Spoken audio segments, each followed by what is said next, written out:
Kids, if you're in the room, or teenagers, or if you're sitting next to your parents, why don't you just look over at them and give them a big old smile. Tell them you love them, that you can't wait to buy them a snow cone after church. It's on you today, right, kids? It's like, don't worry, Mom, Dad, I got Really, really thankful to be a part of a generational church where we see the whole family in from the most seasoned to the youngest ones that have an opportunity to learn and to grow in the things of God and to be united together, not segmented, but this is the way life works, and this is the way values and belief systems are passed down and pressed into who we are as when we come together. And can we just acknowledge today that every generation has something to learn from the others around them? And we are better because we're surrounded by so many different generations. And before we jump into the word today, I just want to say thank you to those in on our team and in our church that serve the next generation, that are working in kids ministry and youth ministries, and to impress upon this next generation the things of God, that are partnering with you as families. And so to Pastor Clarence and Joe and Pastor Nay and Brad and Hannah, there's so many great people on the team that work week in and week out to love and to serve and to help you and partner with you in raising your kids. Can you just do me a favor? Can you just say thank you to the team that works so good? Thank you, guys. Really, really proud. And I didn't say Joe's name in the first service, and so I'm going to say Joe's name 3 or 4 more times just to make up for it, because I love him so much. I can't believe it. As soon as I started listing names, I was like, this is dumb. Don't do this. You're going to forget somebody. And guess what? I did. But I am very, very thankful for our team that works so tirelessly. But can I just say, it really is a partnership. And it's not just, we can't just say, hey, here you go, Pastor Nay, hope you can make my kid not be rotten. So it really is a partnership, but I promise you, your family and your family will benefit, and there's a value in plugging in, connecting your family to the things of God, and to exposing your kids to the things of God early and often in their lives. And so I'm just so thankful for this. I love family service. I love seeing kids up here worshiping and being a part of things, and in guest services and all the volunteers that are making these things happen. One more time, can you just give God a hand for what he's doing in this place? Thank you, Lord. This is a great place. This is a great place. If you have your Bible, go ahead and grab it and turn to the book of Joshua, chapter 24. And I'm going to be talking a little bit about choices today. And we're going to jump in the text here in just a moment. But there's a recent study that was done that says that on average, the average person makes 35,000 choices per day. That's a lot. 35,000 choices per day. And for some of those are really small and trivial, like what you're going to wear and what you're going to eat for breakfast and those types of things. And then there's those things that are significant and they're large, and they really have an impact on your life. Now, if you're a kid here today, or a teenager even, there are some of those choices that you're not making your full 35,000 yet. Some of those choices are made for you right now, right? The things that you eat, has your parents ever made the choice that you are going to eat your green vegetables? You know what I'm talking about? Like, you're going to have all the colors on your plate. That was very important to my wife when we were growing up with our kids. And you're going to have all the colors on your plate. And your parents may even say, no, you are absolutely not walking out of the house with that on, right? They helped you make a good choice. And so there's some of those things. Now, some of the choices that your parents make for you are, you don't look back with as much fondness. Like, for instance, at some point, my mom decided to let me walk out of the house like this. And there's a photo coming in just a second. Right there. Yeah. Guys, listen, parents, I just want to encourage you. Don't ever make your kids wear an Oliver & Company kitten sweatsuit for picture day at school, okay? Because every year on my birthday, this ferocious, just terrible photo seems to keep popping up of me. And it's in that moment that I'm reminded I was not always in charge of my own choices. And if I could go back, I would definitely choose something different than this okay, you can take that off quickly, please. But kids, come on. Some of you look back, some of you parents, you look back to some of the choices you made in hairstyles in the 80s and 90s, and you know exactly what I'm talking about. You know what? That was your own choice, and you decided to do that. Women with those bat wing things that you had with the aqua net and the hairspray, and guys, you're just reminiscing the days that you had hair. Those were the good old days, right? We all have choices that we make every single day, and a lot of them. And like I said, many of them really impact our lives, and many of them are kind of trivial. Some of our choices have immediate consequences. Some of our choices, we make the choice and we immediately see either the reward or the consequence of that choice. Some of you, when you're in a hurry, you choose to push the pedal just a little bit further closer to the floor. And your immediate consequence is that you get to see those blue lights flashing in your rearview mirror. And you realize at that point, I made a poor choice. Some of you students, you'll know this, you made a choice, and it may be a delayed consequence because you made the choice not to study for that test that you had coming up. And man, it was so great for you not to have to study. And in that moment, that seemed like a great choice until the test laid before you. And you realized that choice was going to cost you. And it may have been delayed, but it was still coming. Parents, you know about delayed consequences too, because you swipe that credit card and it feels good in the moment, but guess what? That bill shows up sooner or later. And so some of our choices are immediate consequences, and some of them are delayed consequences, but nevertheless, all of our choices do have consequences. And we're faced with choices all the time. There was a French philosopher by the name of Albert Camus, and he said this. He said, life is the sum of all of our choices. We are who we are and where we are today largely in part by the decisions and the choices that we make every single day. Now, in the book of Joshua, chapter 24, Joshua is there, and he's beginning to talk to the crowd in front of him about a choice that they're going to need to make. Now, Joshua was not just anyone. Joshua is a significant character in the Old Testament. And many of you will remember Joshua was one of the spies that went in. And while everyone else said, there's no way, this is too scary, those giants are big, and we're going to just get whipped if we try this. Joshua came back and he said, we are more than able. We can do this. Joshua was brave. Another later in the story, you see Joshua is fighting, and there's a battle that's waging, and he's down there and he's fighting, and he's not finished yet, and they haven't gotten the victory, and so the sun stands still in the middle of the sky until he is able to complete the victory. Joshua saw God literally have the sun stand still in the valley that day. Incredible. Joshua remembers the time, he's a warrior, and he was Moses' right-hand man, and there was a moment where they're fighting in this battle, and Moses' hands are raised in victory, in obedience to God, and as long as his hands are raised, Joshua is seeing the hand of the Lord against the enemy, and they're winning, and then when his hands drop, they begin to lose. And so Joshua saw how God was powerful and victorious in him. He was a battle-scarred warrior that trusted in God. So much so that when Moses had died, he began to be the leader, and he led the children of Israel out across the Jordan River. It was that flood stage, but the moment that their feet touched the waters parted, and they walked across on dry ground. And as they walked across, they went over towards Jericho, where we remember that the big wall was keeping them out of the city, but Joshua was obedient to the word of the Lord, and what did he do? He marched around that 7 times, and 7 times on the 7th day, and they blew the trumpets and shouted the voice of victory, and the walls came tumbling down. So Joshua has seen the hand of God work over and over and over in his life. He was someone who had been faithful to the Lord, and who had served the Lord, and who was devoted and committed to the things of God. But in this text that we're about to read, this is at the very end of Joshua's life. He's an old man at this point. I'm sure his skin is weathered by the years in the sun, and he's battle worn, and he's probably not as strong as he once was in his younger age.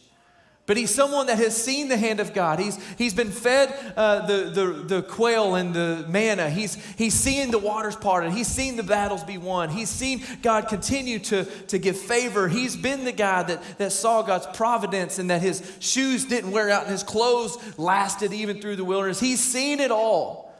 And he's at the end of his life, and he's standing before the multitude of all of these people, of all these generations in front of him, young and old alike. And this is what he says in Joshua chapter 24, verse 14. He says this, "Listen to this battle-worn, experienced old man say, Now fear the Lord and serve him with all faithfulness. Throw away the gods your ancestors worshipped beyond the Euphrates River and in Egypt, and serve the Lord. Look at verse 15. But if serving the Lord seems undesirable to you, then choose for yourselves this day whom you will serve, whether the gods your ancestors served beyond the Euphrates, or the gods of the Amorites in whose land you are living. But as for me and my house, we will serve the Lord. Now that's a powerful statement, and you probably have it on a refrigerator magnet, or your grandma crocheted it somewhere and has it hanging on her wall. As for me and my house, we are going to serve the Lord. But there's something significant about that statement, much bigger than just a refrigerator magnet or a crochet. This is a statement being made by a man at the end of his life, having seen all kinds of things and been through all kinds of trials and tribulations and wilderness and victories and all the things. He's seen it all, and he makes a statement and a declaration in this moment. He said, look, you can try a lot of different things. You can take a lot of different routes. But I can tell you from my experience, from what I've seen, there's really only one way to live. And so as for me and as for my house, we are going to serve the Lord. What I love about Joshua is that he's presenting this to the multitude, and he gives them some options, a multiple choice quiz, if you will. Now, I don't know about you, I loved multiple choice quizzes. Because if I had option A, B, or C, I had a 33.33% chance of getting it right, which is significantly higher than what my percentage would be if it were fill in the blank. Come on, somebody. Because I can close my eyes and just go, poop, okay, B it is. I liked multiple choice. And so today, what I want to do is I want to give you a multiple choice quiz for you and for your family, in the same way that Joshua gave the crowd a choice that day. He said, listen, you can serve whoever you desire to serve.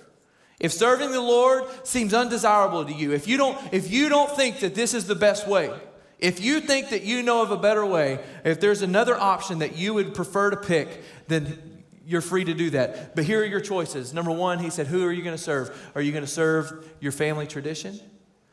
If you go to the script, go to the text there, it says, if serving the Lord seems undesirable, then choose for yourselves this day whom you're going to serve.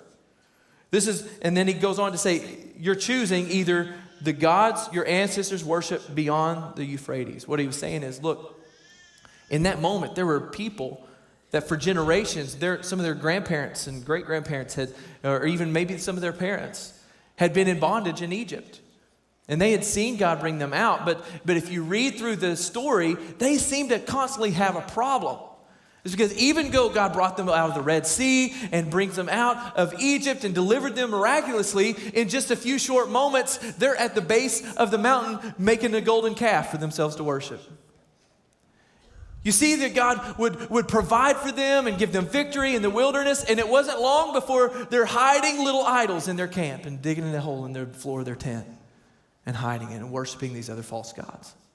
He said there is a problem here because there are some generational patterns, and there's this generational values that have been passed down. That there's a pattern in your family to constantly be seeking after and choosing to serve and to live for these other false gods. And it's creating pain, and it's creating tension, and it's creating brokenness in your family.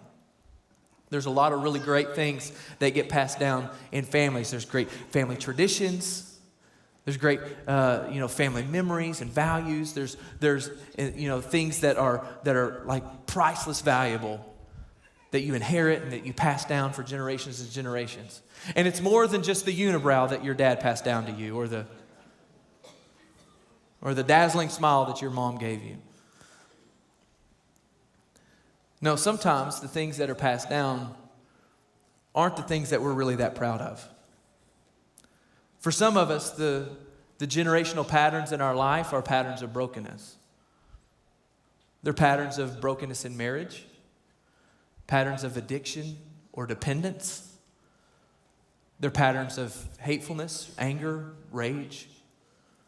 They're patterns of seeking wealth and financial security in self or advancement and propping ourselves up. They're patterns of gossip or backbiting.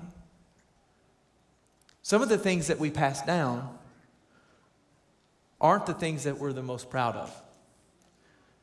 And what happens is we see these things, they're at work. We see them in our grandparents. We see them in our parents. And then if you've ever, come on parents, you know what I'm talking about. You have that moment where you go, oh my goodness, I said it would never be me. And yet my dad's voice just came out of my mouth. I said I would never lose my temper in that way. And yet here I am. I said I would never allow myself to get to the same place that my parents were, and yet, here I am. See, Joshua was speaking to them. He said, listen, there's a lot of false gods, and there's a lot of values, and there's a lot of things in this world that our hearts can be inclined to, and they're things that get passed down generation to generation to generation, and you have a choice. You can choose to continue the pattern in your own family, and you can continue to chase the things that your grandfather chased, your father chased, your grandma chased, your mom chased. You can continue to allow yourself to align with the values of your family, and you can continue the tradition, and you continue the patterns of brokenness. Or you can make a choice that in this moment, you are the last generation, that it stops with you. You can make a choice that my parents may have been in and out. My parents may have been far from God, or they may have been oscillating back and forth between church and between their own lives. But I'm going to choose that is when it comes to me, when it comes to my future, when it comes to my kids, that I am breaking the generational patterns of the past, and I am choosing to serve the Lord. I don't know about you, but if there's any legacy that I want to leave for my family, it's not the legacy of brokenness. It's not the legacy of pain. It's not the legacy of hurt and anger or perversion and lust. It's not those things that I see in the flesh side of my life, but rather I want to leave a legacy that says that it stopped with me and we began a new life from there on out. I don't want to serve the gods and continue the patterns of my family. I want to serve the one true God. That was option A. He said, you can serve their family. Option B, he said, who are you going to serve? The other option is the gods of the culture around you. He said, you're living in the land of the Amorites, which means that they were in a place where there's all these other cultural gods around them, where culture said this is important. Culture says this is the way to prosperity. Culture says worship of this and devotion to this and time spent in this is what you're seeking, and this is what will bring happiness and fulfillment, and this is what is valuable, and this is what is right. And in that moment, they were in the middle of this culture that was worshiping and seeking all these other things. And Joshua is telling them, he's like, listen, you can make a choice to serve this thing. What happens is that it's not like we leave the faith altogether and just go full-blown paganism and go into the gods of the culture. No, what happens is we start to try to blend our faith with the gods of the culture. We start to say, well, we are still serving God, but we're also doing this thing too that in reality is in opposition to the things of God. In opposition to His word, but everybody's doing it. And it's really not that big of a deal. Come on, they're living in this land where honestly, if they continue to just blend their faith with the gods of the culture, it's probably a little less problematic for them. There's not as much pressure on them. Kids, you know exactly what I'm talking about. Students. Because it's hard to be the only one. Am I right?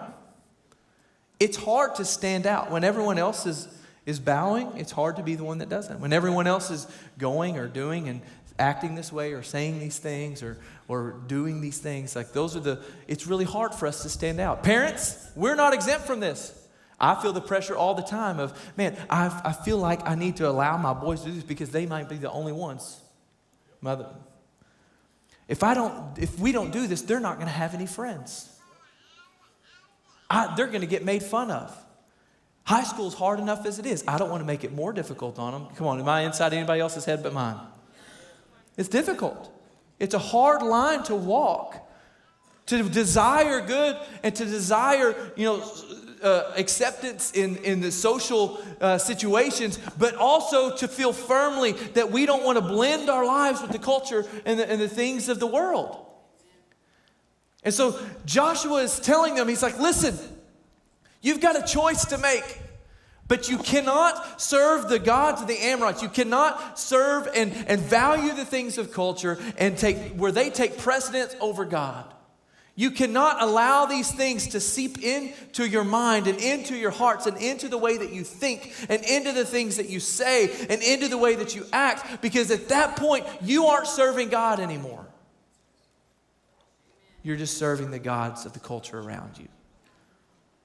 Joshua told him, he said, listen, you got a choice. Option A is just continue to do business as usual, the way your parents did. Just keep going on the same trajectory. Option B is you can assimilate and blend your life with all the people around you, and you'll fit in, and you'll be popular, and you won't feel any pressure or stand out.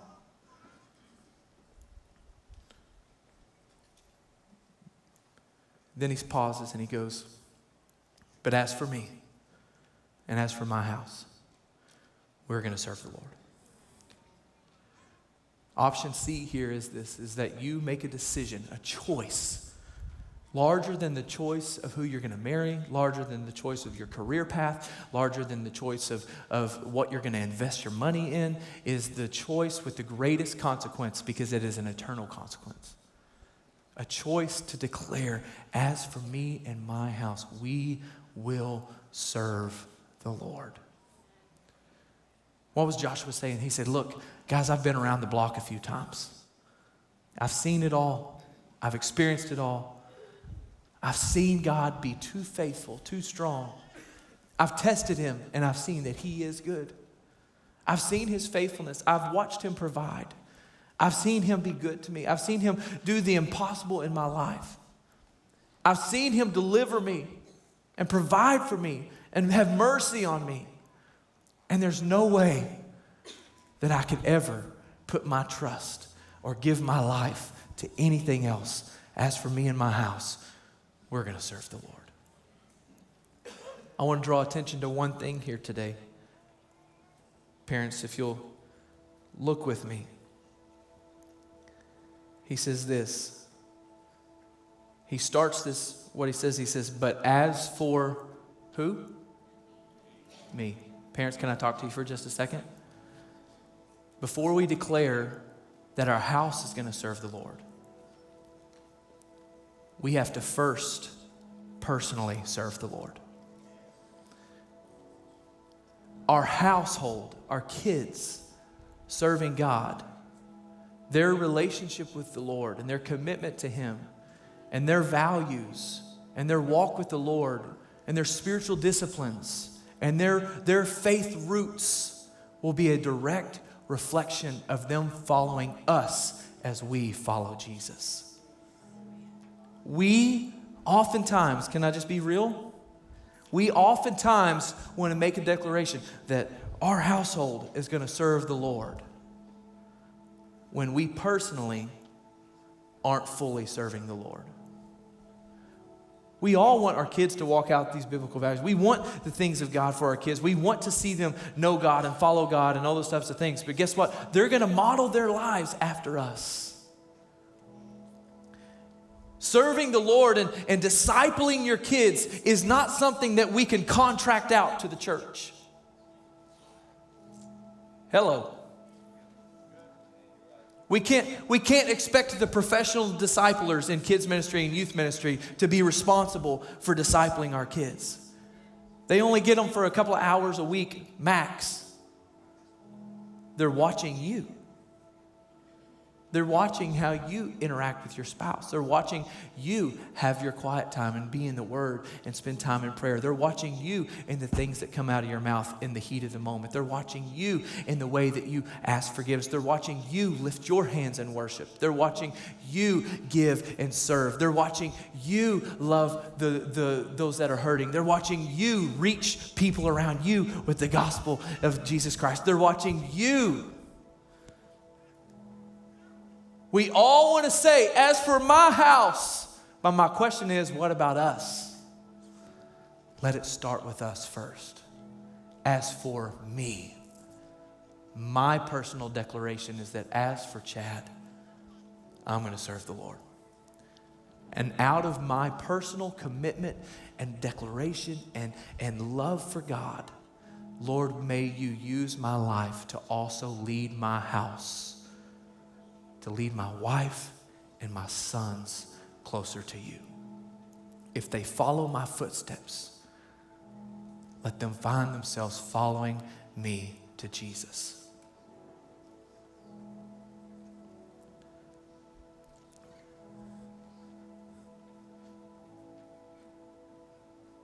Old man Joshua, having been around the block, he said, I don't want to just continue to live the patterns of the people before me that were in and out and in and out and halfway and halfway. He said, I don't want to blend in with the culture. I don't want to just accept the things around me. There's only one right answer. It's option C. As for me, I choose the Lord. For my family, I choose the Lord. For my marriage, for my kids, for my future, I choose the Lord.